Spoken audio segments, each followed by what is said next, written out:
બોલતું બાયોસ્કોપ નવેમ્બર 2024 સળંગ અંક 175 અમારા દ્વારેથી પહેલો લેખ છે। એન્જિન ક્યાં છે? શિક્ષકનું કામ શું? એવું કોઈ પૂછે ત્યારે સૌનો જવાબ હોય છે બાળકને ભણાવવું, શિક્ષિત કરવું, કેળવવું વગેરે વગેરે। પરંતુ કેટલીક વાર એવું પણ આપણે સાંભળીએ છીએ કે બાળક પોતાની આસપાસના પર્યાવરણ પાસેથી પણ શીખતો રહે છે। તો આ સમાજ વ્યવસ્થામાં શાળા શા માટે? અને સમાજને શિક્ષક પાસેથી શી અપેક્ષા હોય છે? આવા કેટલાય પ્રશ્નો શિક્ષણમાં રસ ધરાવતા હોય એવા સૌને થતા હોય છે। ત્યારે જવાબ અનેક પ્રકારે મળતો હોય, જેમ કે સમાજમાંથી શીખેલ બાબતોને વ્યવસ્થિત રીતે ગોઠવી અને બાળકમાં સામાજિકતાનો વિકાસ કરવો વગેરે। પરંતુ મોટા ભાગે આપણે સૌ એ હતાશા અનુભવતા હોઈએ છીએ કે આપણે વર્ગખંડમાં જેટલી મહેનત કરીએ છીએ તેટલું પરિણામ આપણને મળતું નથી હોતું। અગાઉના અંકના લેખમાં વાત થઈ હતી તેમ હું તો સમજાવીને થાક્યો, પણ બાળકો સમજતા જ નથી। આવી ફરિયાદ, પીડા સતત મનમાં ગુંજતી રહેતી હોય છે।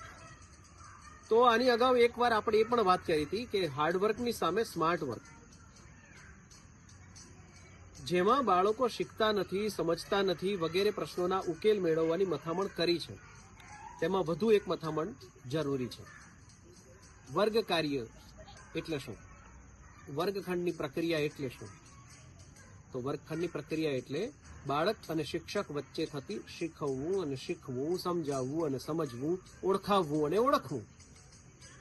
તેના માટે આપણે સીધા જ બાળક સાથે કાર્ય કરતા હોઈએ છીએ। આ વાક્ય જરા સુધારીને લખીએ અથવા તો હું બોલીએ તો બાળકના મગજ સાથે કાર્ય કરતા હોઈએ છીએ। શાળામાં બાળક પ્રવેશે ત્યારે તેને વિદ્યાર્થી તરીકે મળવાને બદલે એક માણસ તરીકે આપણે મળીએ, ત્યારે જેમ આપણી તેને મળવાની રીત ભાત, ઉદ્દેશ્ય અને ભાવ બધું જ બદલાઈ જાય છે, તેમ વર્ગખંડમાં બાળક આપણી સામે હોય ત્યારે તેને આપણે કઈ રીતે શીખવી શકીશું તે વિચાર કરવા એક ધારણા કરવી જોઈએ। ધારો કે બાળક એક મશીન છે અને તમે શિક્ષક મટીને મિકેનિક બની જાઓ। હવે મિકેનિક તરીકે બાળકરૂપી મશીનના શિક્ષણના સ્પેસિફિકેશનને ઇન્સ્ટોલ કરતા પહેલા તમારે શું કરવું પડે? વિચારો। તમને જણાશે કે મશીન કેવી રીતે કાર્ય કરે છે, તો તેના દરેક ફંક્શનને સમજશો, તેના મધરબોર્ડ એટલે કે મગજના સ્પેસિફિકેશનનો અભ્યાસ કરશો, ત્યારબાદ તેના મધરબોર્ડમાં ખૂટતા સ્પેસિફિકેશનની એક્સટેન્શન માટેની પ્રક્રિયા હાથ ધરશો, છેલ્લે મશીનમાં શિક્ષણના સ્પેસિફિકેશન ઇન્સ્ટોલ કરશો। આ જ બાબતોને આપણી શિક્ષણ જગતની ભાષામાં વર્ણવીએ તો સમજાશે કે વર્ગખંડમાં આપણા સૌની સામે શીખવા, સમજવા બેઠેલ મશીનનું મધરબોર્ડ એટલે કે બાળકનું મગજ કેવી રીતે શીખે છે તે જાણવા અને સમજવા માટે આપણે સૌ મથામણ નહીં કરીએ ત્યાં સુધી એવા કારીગર છીએ કે જેને મશીનની જાણકારી જ નથી, પરંતુ તેને શિક્ષણ વડે શિક્ષિત કરતા હોવાના વહેમમાં આપણે છીએ। તેના માટે એક સરસ જોક છે કે એક ભાઈ પોતાનું કારનું એન્જિન બગડ્યું હશે તો રિપેર કરાવવા માટે એક જગ્યાએ ગેરેજમાં ગયા અને ગેરેજવાળાને જઈને કહ્યું કે આ કાર ચાલતી નથી। એટલે ત્યાં રહેલા એન્જિનિયરે કહ્યું કે બિલકુલ ચિંતા ના કરશો, અમે તમારી કાર હમણાં રિપેર કરી દઈએ છીએ, ખાલી અમને એટલું જણાવો કે આ કારનું એન્જિન કઈ બાજુ છે। શું લાગે છે તમને? આવા ગેરેજમાં તમે તમારી કાર મૂકીને આવો કે ત્યાંથી કાર સાથે ભાગી આવો? માટે જ જ્યાં સુધી આપણે આપણા વર્ગખંડના એ બાળકો જેઓની સાથે કામ કરીએ છીએ તેઓનું મગજ કેવી રીતે શીખે છે તે નથી જાણતા, ત્યાં સુધી પેલા મિકેનિકલ એન્જિનિયર જેવા જ છીએ। અને જ્યાં સુધી બાળકોના મગજની શીખવા અંગેની પ્રક્રિયા નહીં જાણીએ તો આપણે પહેલા વાત કરીએ એમ હાર્ડવર્ક કરીશું, પરિણામ હતાશ કરનારું જ રહેશે અને આપણે ઠીકરું મશીનની ક્ષમતા, મશીનના ફંક્શન, એના સ્પેસિફિકેશન વગેરે પર ફોડતા રહીશું। તો આ લેખ લખાયો તે વખતે દિવાળીની પૂર્વ સંધ્યા હતી, એટલે હવે દિવાળીની શુભેચ્છાઓ અને આ વેકેશન પૂર્ણ થયું છે, આપણે સૌ એ રીતે ચિંતન કરીએ અને તે રીતે વિચારીએ કે આપણી સાથે રહેલા બાળકોના મગજ કેવી રીતે વર્તે છે અને શીખવાની પ્રક્રિયાઓમાં જોડાઈએ। બીજો લેખ છે test of tongue, test of mind. એક પ્રશ્ન પૂછું, વાંચવું ગમે, લખવું ગમે? મોટા ભાગના વ્યક્તિઓનો જવાબ શું હશે? બધા કહેશે ના. જેઓનો જવાબ હા હશે તેમાં પણ મોટા ભાગે ગમે તો ખરું, પણ આમ વાંચવાનું ગમે તો ખરું, પણ આ કારણ છે, આ કારણ છે, આ કારણ છે, એટલે વાંચી શકાતું નથી. અમારા આ મતમાં 19-20 હોઈ શકે છે, પરંતુ વાત બાળકોની કરીએ તો તેઓમાં તો એ 20 છે. બાળકોને વાંચવું લખવું એટલું તો ન જ ગમે જેટલું તેઓને પ્રવૃત્ત થવું ગમે. આપણું કામ બાળકોને વર્ગખંડમાં નિષ્પત્તિ આધારિત અધ્યયન કાર્ય કરાવવાનું છે. તેવામાં બાળકોનો સ્વભાવ વર્ગ કાર્યની પ્રક્રિયામાં ખૂબ મહત્વનો ભાગ ભજવે છે.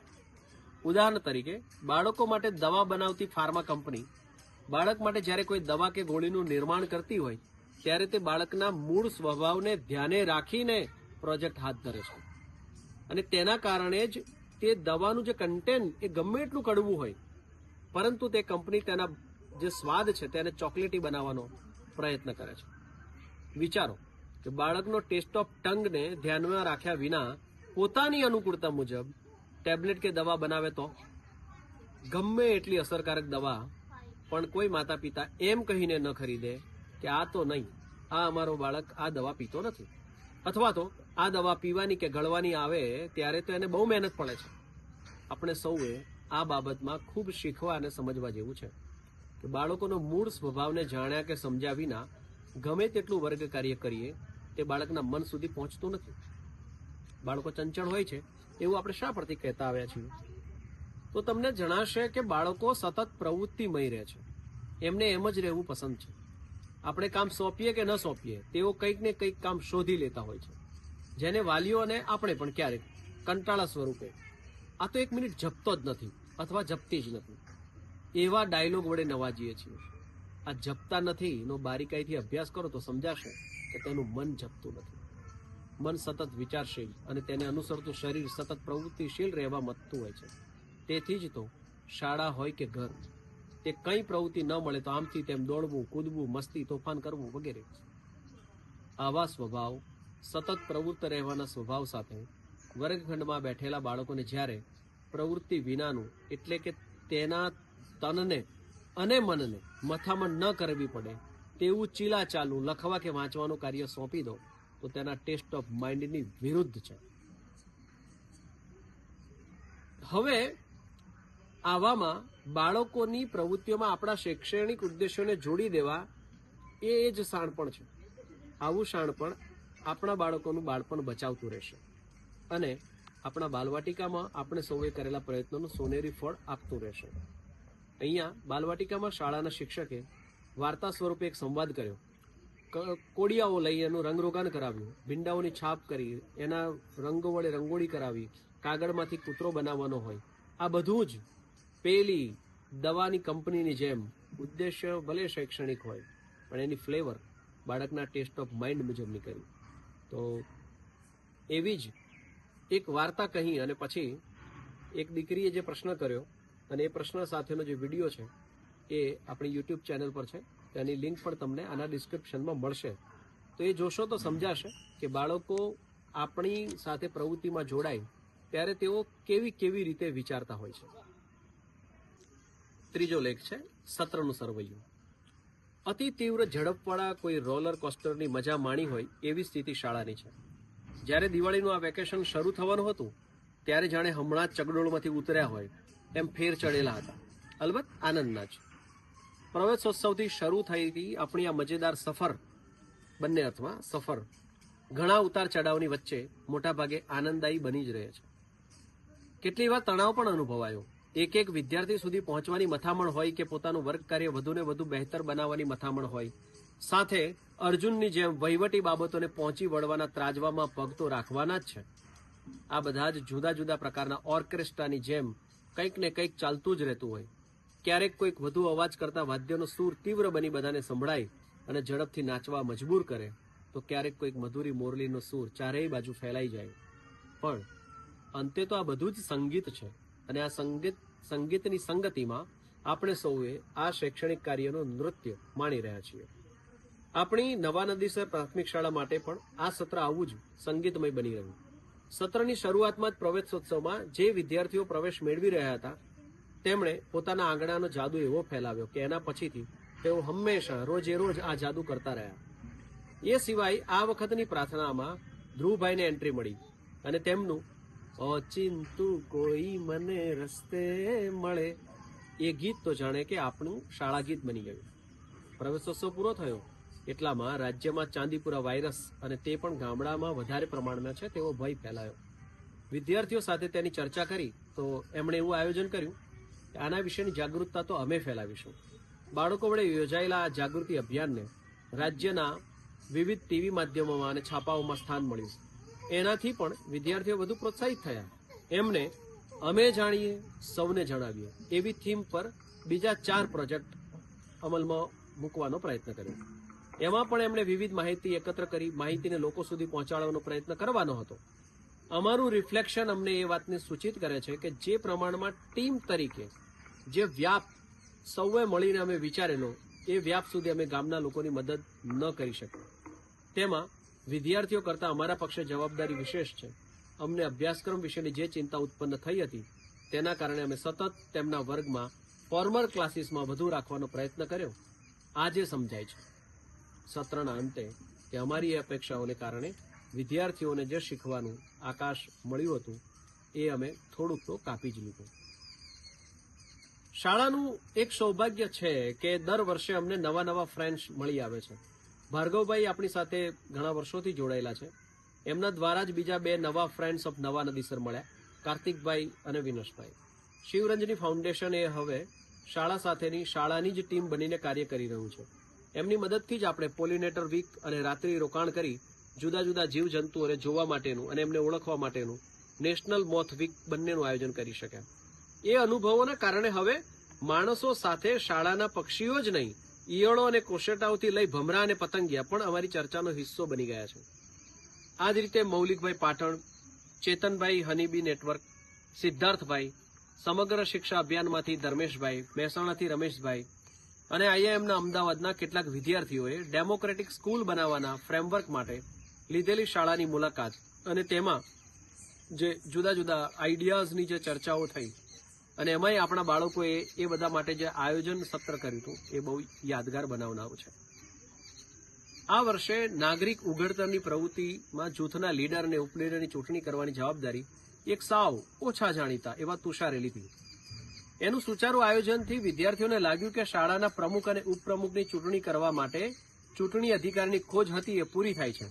પરંતુ શિક્ષક પક્ષે અમને પણ જણાયું કે તુષારની અંદર આત્મવિશ્વાસ ભરવા માટે તે જે રીતે આ બધા આયોજનો કરે છે અને બધાને પોતાની સાથે જોડીને એ આયોજનોને પાર પાડે છે એ બાબતથી એનામાં આત્મવિશ્વાસ આવશે. અને તુષારે પ્રમુખ ઉપપ્રમુખની ચૂંટણી પણ પાર પાડી. શાળામાં 2 વર્ષ ચૂપચાપ રહેલો તુષાર અત્યારે શાળાનો મુખ્ય સચિવ છે અને તેની લીડરશીપમાં વ્યક્તિત્વ વિકાસનું મૂલ્યાંકન માટેની પણ ટીમ બનાવાઈ અને સૌને પોતાના વિશે સ્પષ્ટતા મળે તેવું ગુણાંકન તેમની ટીમે હાથ કર્યું. આ વર્ષે મળેલી પહેલી કેબિનેટમાં નિર્ણય લેવાયો કે નાગરિક ઘડતર નહીં પરંતુ હવે આ પ્રવૃત્તિને આપણે નાગરિક ઉઘડતર તરીકે જોઈશું. એ જ મિટિંગમાં નિર્ણય લેવાયો કે હવે દરેક શિક્ષકનો સેલફોન ઓફિસ રૂમમાં જ હશે અને જેમ શાળાના બિલ્ડિંગના અંદર કોઈ ટેબલ, ખુરશી કે ચંપલ નથી હોતા તેમ હવે સેલફોન નહીં હોય. નવી કેબિનેટે આ સિવાય એક નવો નિર્ણય લીધો કે હવે દરેક વર્ગખંડની અંદર એક શિક્ષણ સચિવ હશે કે જેનું કાર્ય હશે કે જે પ્રકારે શિક્ષક વર્ગ કાર્ય આયોજન કરે છે તે અધ્યયન નિષ્પત્તિ આધારિત છે કે નહીં, તે આયોજન મુજબ વર્ગમાં કાર્ય થાય છે કે નહીં, તેમાં વિદ્યાર્થીઓ શીખી રહ્યા છે કે નહીં, જૂથ કાર્ય બરાબર થઈ રહ્યું છે કે નહીં. આમ જે નાગરિક ઉઘડતર પ્રવૃત્તિ અત્યાર સુધી જૂથ કાર્ય તેમજ શાળા સંચાલનમાં જોડાયેલી હતી એ હવે શૈક્ષણિક કાર્યમાં ગુણવત્તા જળવાયેલી રહે તે માટે પણ પ્રયત્ન કરતી થઈ.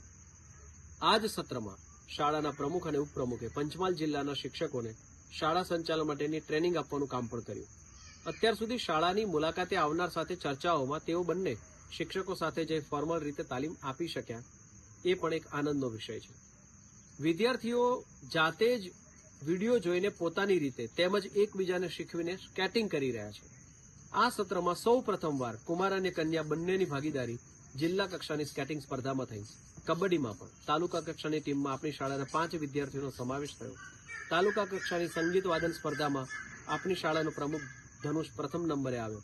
તો આવી જ રીતે જે વિદ્યાર્થીઓ પ્રમાણમાં ઓછું બોલતા હતા અને ઓછી ભાગીદારી કરતા હતા તે પૈકીમાંથી ઘણા પ્રોએક્ટિવલી હવે વધુ સક્રિય બન્યા છે.